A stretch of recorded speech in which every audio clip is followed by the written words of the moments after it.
Hello everybody, and welcome to the presentation on utilitarianism. This presentation covers the utilitarian theory of ethics.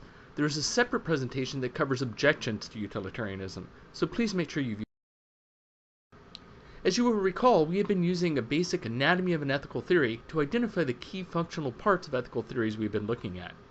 As a reminder, each ethical theory has the following two major parts. The first part is a concept of the good. What is considered morally good under the theory? Often the good under a moral theory is just one thing, though it can sometimes be a set of things. Then there is a justification of why the good under this theory should be considered the good.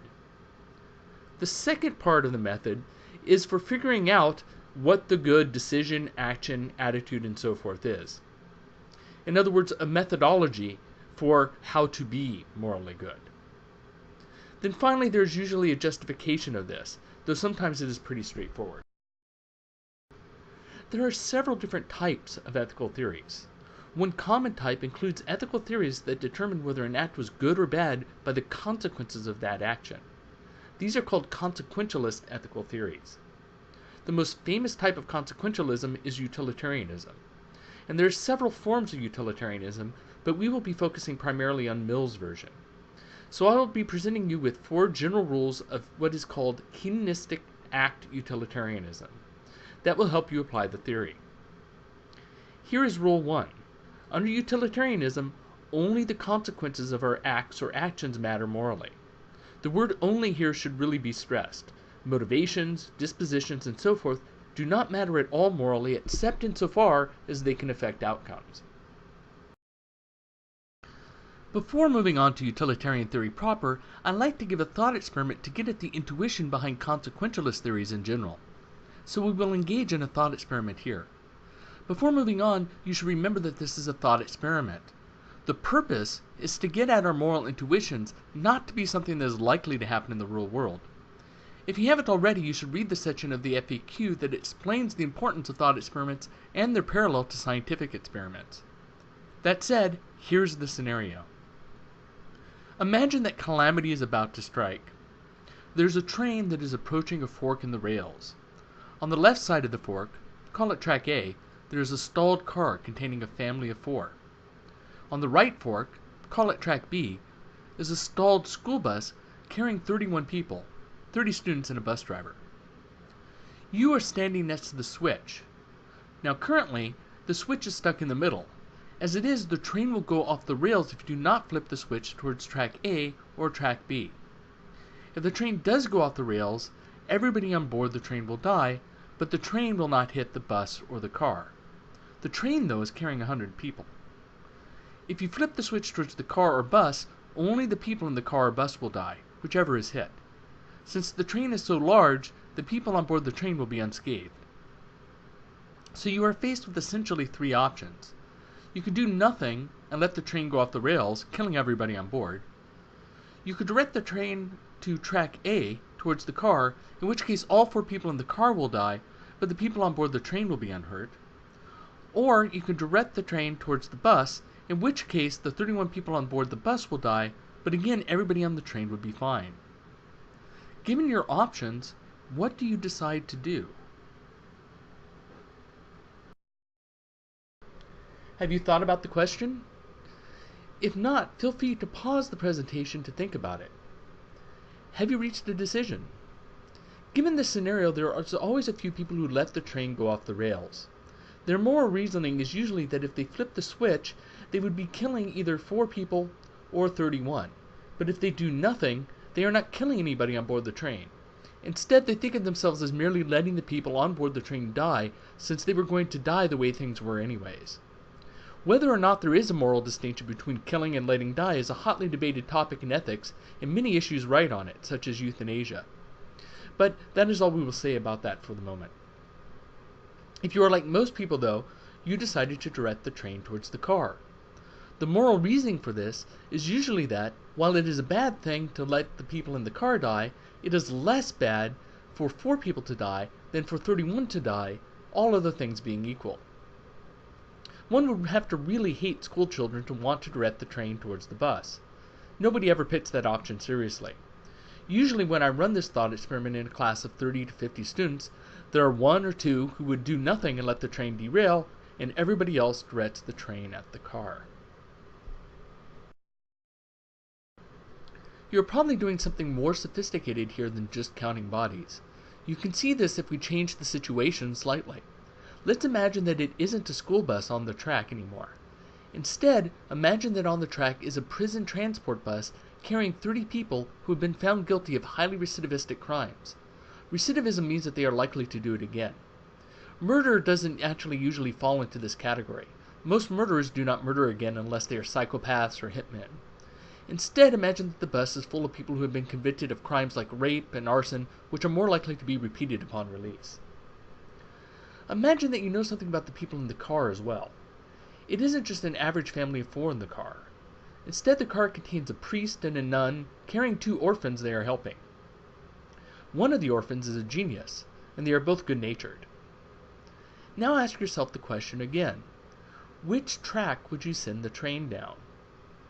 Usually when I ask a real-time class this, the class gets split about 50-50. It isn't necessary that one changes one's mind with the altered scenario.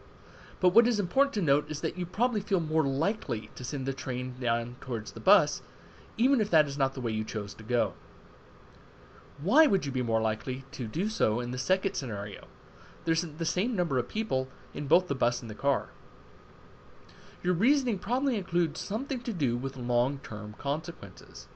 The people in the car are likely to continue to do good things to help people, and the people in the prison transport are likely to cause more pain and suffering in the future, at least more likely than 30 average people.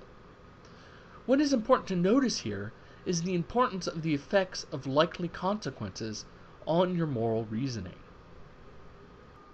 Here is a utilitarian problem from a Batman movie. You can click on the image to open up the video in YouTube and click back once you are done.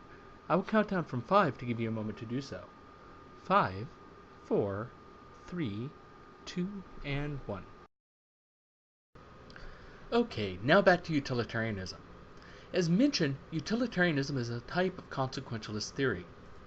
One feature of consequentialist theories in general, and utilitarianism specifically, is that these theories are forward-looking. This is to say that when calculating whether or not it is moral to perform an action, the theory says that we ought to only consider the effects that our action will likely have in the future. Things that happen in the past are only relevant insofar as they might help predict what will happen in the future. This gives us our second utilitarian rule. Utilitarianism is completely forward or future-looking in terms of justifying the morality of our decisions or actions. Okay, so given what we have said so far, let's apply our anatomy of an ethical theory to utilitarianism. The concept of the good in utilitarianism, the version we are concerned with, is happiness. Happiness is the morally good thing that is to be maximized. But what is meant by happiness for the utilitarian? By happiness, the utilitarian means pleasure. The opposite, what you could call negative happiness, is pain, and this is considered to be the only evil under the theory. The view that pleasure is the only good and pain the only evil is known as hedonism. Now, hedonism is sophisticated in its interpretation of pleasure and pain.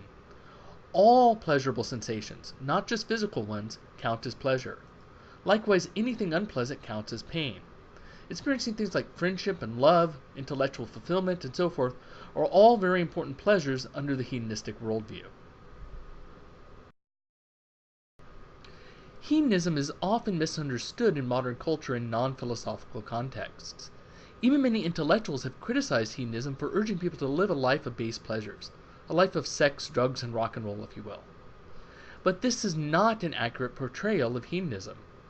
Hedonism is a theory about the good, what it is that people find ultimately valuable. But almost no hedonistic philosophers have ever endorsed wallowing in base pleasures.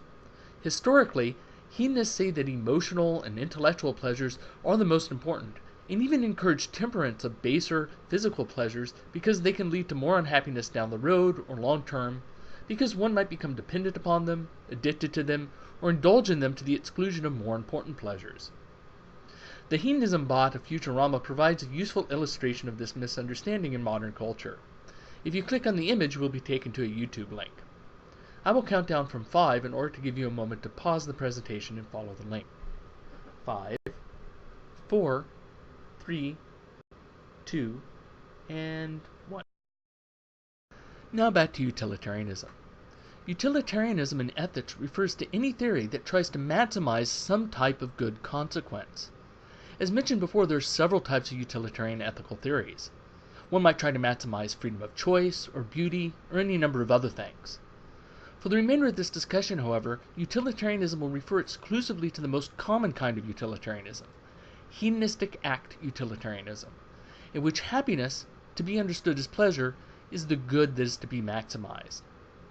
The idea is that actions are right so long as they maximize happiness and minimize the opposite, which you could think of as negative happiness or pain. This gives us our third rule of utilitarianism. Utilitarians are to always act as to cause the maximum amount of happiness. If all solutions would cause more pain than happiness, then act so as to minimize pain. This is called the greatest happiness principle. Because of the bad rap hedonism has, one of the primary concerns of Mill, when writing about hedonism, was to clarify that, though happiness is pleasure, it includes many kinds of pleasure. For Mill, physical pleasure was the least of these. Indeed, Mill talked about higher and lower pleasures, and the lower pleasures were those pleasures that most animals are capable of. Mill actually thought that there were two different types of pleasure, not just different magnitudes of pleasure. In other words, he thought that no amount of a lower pleasure could ever equal a higher one.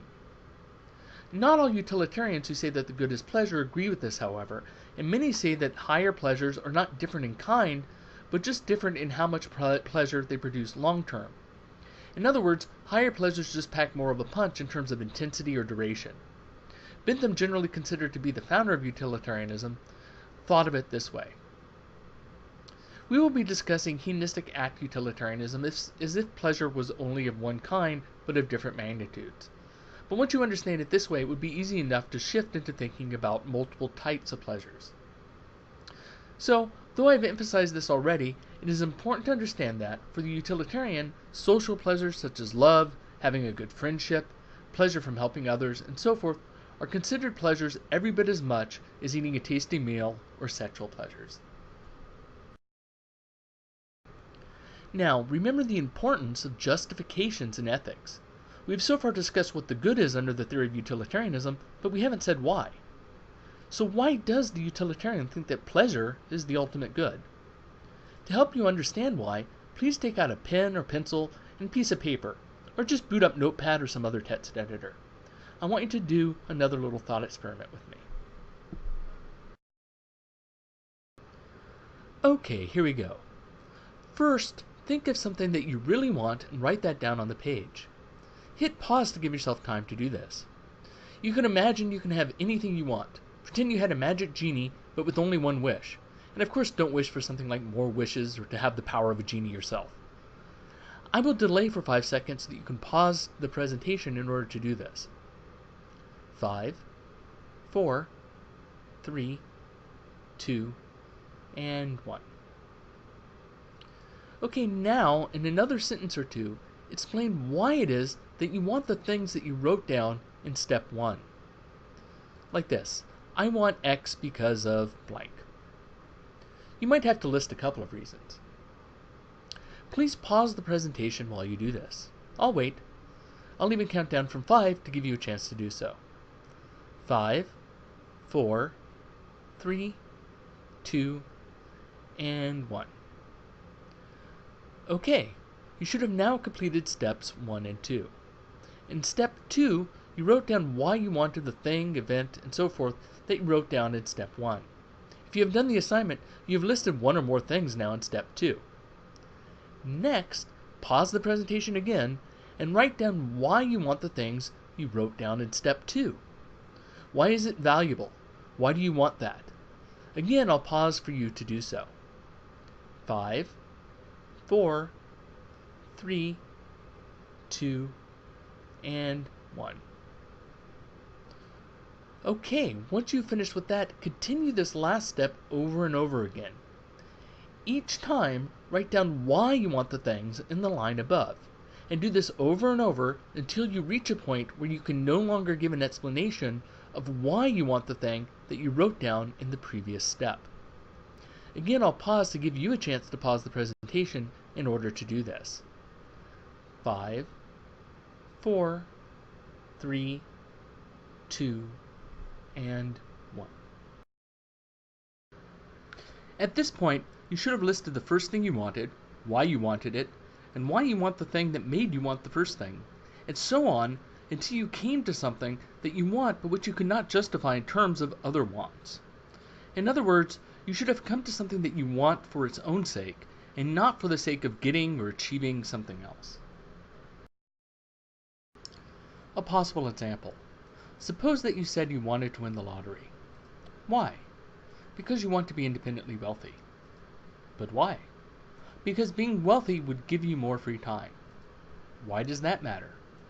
Because having more free time will allow you to pursue those things you enjoy and free you from having to do things which you don't enjoy. But why does that matter? Because doing the things you enjoy makes you happy or gives you pleasure. But why do you care about pleasure? Can you give a reason? The hedonistic utilitarian argues that your explanation must stop here. In other words, they argue that you can't give some reason why you want happiness or pleasure beyond the fact that you directly like happiness or pleasure. It is for this reason that happiness as pleasure is considered to be the ultimate good. This is the justification for their conception of the good. This leads us to the next part of the theory, which is the method of achieving or being good. For hedonistic utilitarianism, the method is to follow the greatest happiness principle. According to the greatest happiness principle, you should always act to maximize the total amount of happiness in the world. We listed this as Rule 3. So to recap, Part 1, or the concept of the good for utilitarians is happiness, or pleasure. What is the justification? Why happiness? Because happiness is the only thing that is valuable for its own sake and not for some other reason. In other words, it is the only thing that has purely intrinsic value in and of itself. The second part is the method, how to do or be good, and for utilitarians, this is to follow the greatest happiness principle. Always act in such a way that the consequences of your action will produce the greatest amount of happiness total and the least amount of pain. This is because the greatest happiness principle maximizes the amount of good that exists in the world. Now that we know the theory, how do we apply it? Think of pleasure as being able to be represented by positive numbers indicating units of pleasure. Call these units hedons. We will be using the word hedon to refer to a single unit of pleasure. Think of pain as negative pleasure. The philosophical term for these are dolors, but you can simply call them negative hedons for conceptual ease. So, how do you apply the greatest happiness principle? When you're asking yourself what act you should morally perform, go through these steps. Step 1. Consider your possible options, actions. Step 2. For each possibility, try to determine the total amount of pleasure and pain this action would cause. Step 3. Regardless of how it affects yourself, you choose the option that will result in the greatest amount of happiness or the least amount of pain if all possibilities are negative.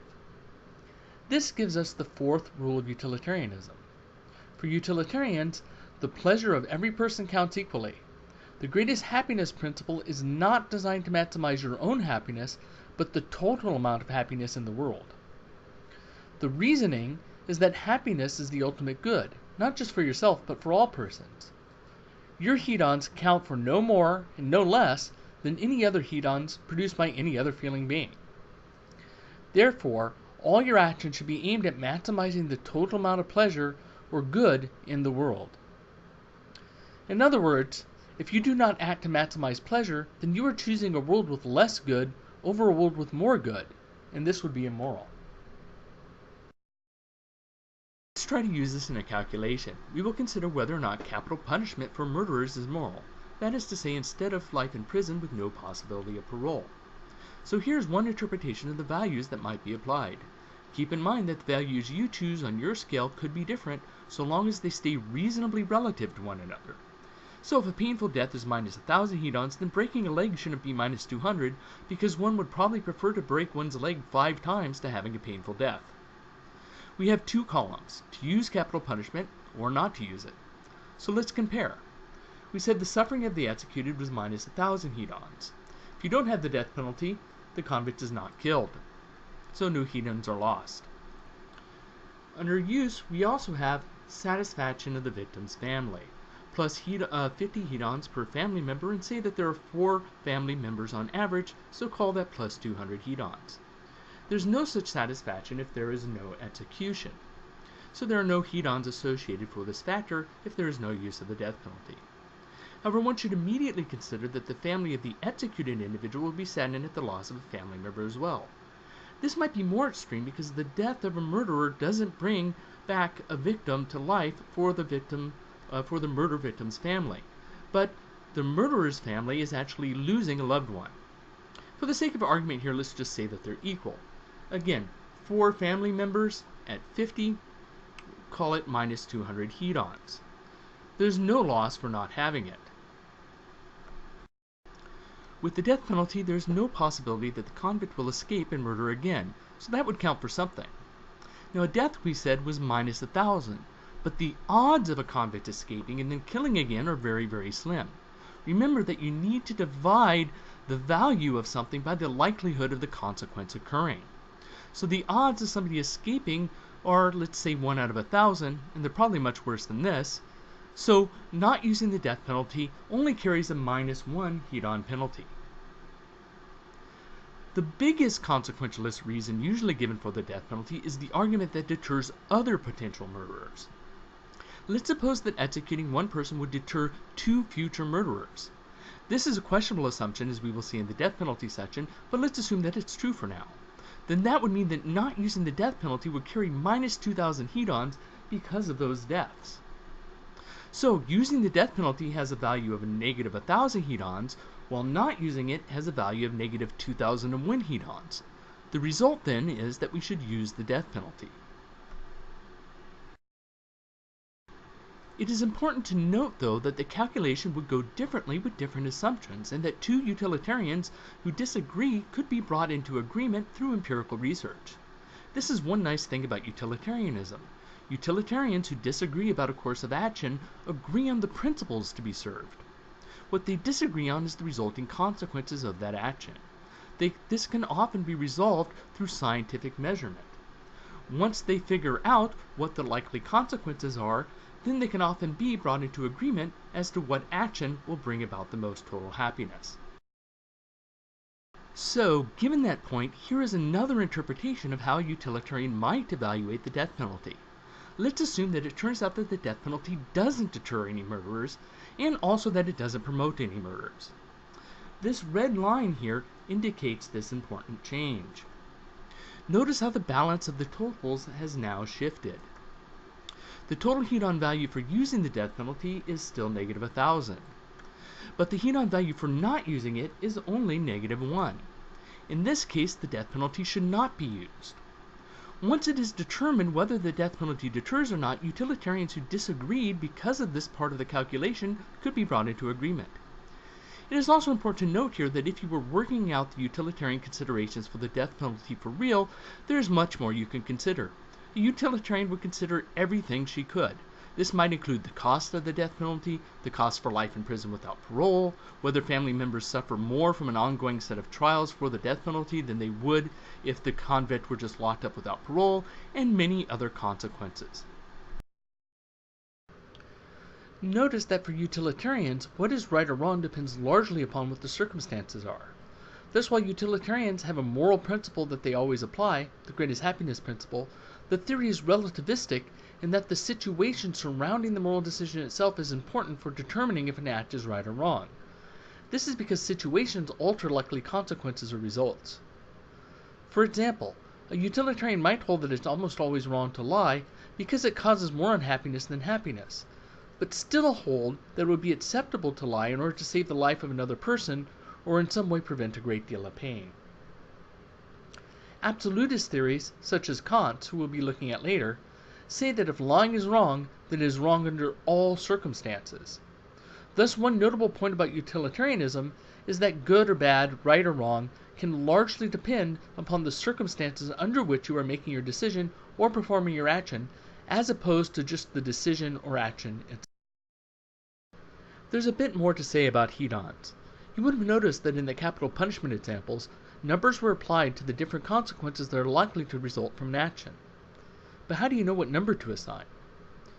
This is a problem because you can't measure pain like you would measure inches or ounces.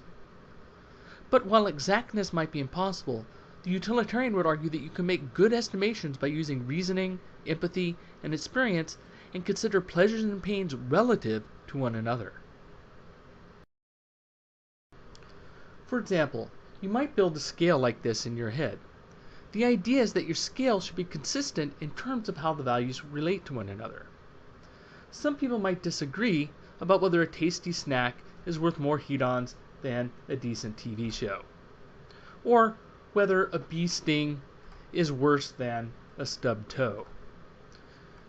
Few rational people would say, however, that a stubbed toe is worse than chemotherapy, or that a tasty snack is of more value than a loving relationship. In this way, it is argued, we can get pretty close estimations of the pleasure-pain value of consequences. It doesn't matter what numbers you use, so long as they are the right relative distances from one another. So you might have said that the death of a loved one is minus 500 hedons and not minus 50. And then also called chemotherapy minus 300 hedons. So long as you keep the same relative scale, it doesn't matter how big or small the numbers you are using are. You could even use decimals. Oftentimes, decisions have to be made quickly. So, a utilitarian might not actually have time to assign numbers, but instead might have to estimate and weigh the likely resulting pleasures and pains more quickly. Sometimes this is used as a criticism of the theory. So, a quick recap.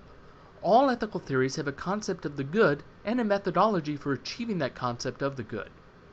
For utilitarians, the concept of the good is happiness, and is cast in terms of pleasure. The justification is that happiness, in the form of pleasure, is the only thing that is wanted for its own sake, not for the sake of something else. The method of achieving the good is to follow the greatest happiness principle. This is because it maximizes the total good in the world. And here is a recap of the 4 rules we gave for utilitarianism. Rule 1. Consequences are the only thing that matter morally. Rule 2. Utilitarianism is completely forward or future-looking in terms of justifying the morality of decisions or actions. Rule 3. Always act to cause the maximum total amount of happiness. If all solutions will cause more pain than happiness, then you act so as to minimize pain. This is the greatest happiness principle. Finally, Rule 4. For utilitarians, the pleasure of every person counts equally. The greatest happiness principle is not designed to maximize your own happiness, but the total amount of happiness in the world. Here are some common errors students often make regarding utilitarianism that you should try to avoid. Don't think of utilitarianism as one person, one vote. A decision isn't made based on the number of people affected, but instead on the total amount of pleasure-pain generated by your action or decision. 10 hedons is 10 hedons for a utilitarian, whether it comes from one person or from 10. Don't limit yourself to thinking about only physical pleasures and pains. Non-physical pleasures and pains count. In fact, they are often more important. Don't limit yourself to only thinking about those most directly affected by a decision. For example, the decision to lie to somebody affects the person you lie to, but might also affect people that the person interacts with. Consider a false rumor spreading through a population of many people, for example. Finally, here are some useful tips for reasoning like a utilitarian. Always make sure to consider long-term consequences. Also, multiply consequences by the odds of the consequence actually occurring. An event worth 10 hedons that only has a 50% chance of occurring, for example, would only be worth 5 hedons. Even a very small amount of pleasure or pain multiplied by a very large number of people or beings can add up quickly. And remember that the source of pleasure or pain does not matter. This means that animal pain and suffering can count as well. That concludes this presentation on utilitarian ethics. Remember that objections to utilitarianism are covered in another presentation. I hope that this has helped you understand some of the details concerning utilitarianism that were not all specifically stated in the readings. Until next time.